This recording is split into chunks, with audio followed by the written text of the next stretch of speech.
Para tamu ingkang winantu ing Sukorahayu, sapunanipun atur palapuran pangarsa panitia sumusul tata cara angka panca hanenggih wisuda purwa wiyata pawiyatan panatajaran tuwin pamedhar sabda Permadani Kabupaten Pati Brigada Dwi Trinisat kanthi wujud panyangsangan tondo pasarta pawiyatan bakal siswa Brigada Dwi Trinisat dening pangarsa DPD Permadani Kabupaten Pati Bopo Subawi MPD.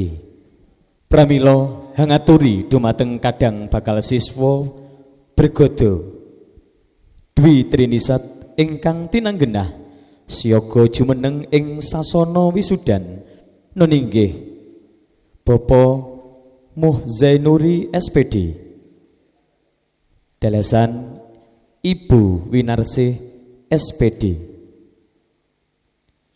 Para ingkang samya rawuh kaaturan jumeneng.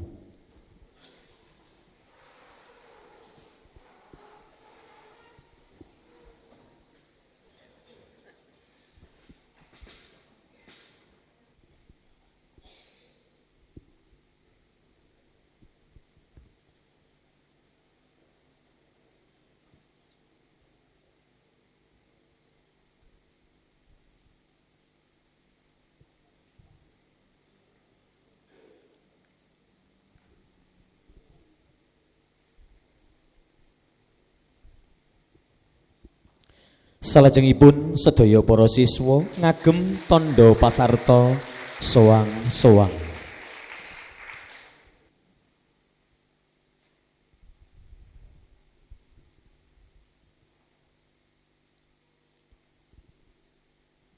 Para tamu kaaturan lenggah malih ing palenggahan sakawit.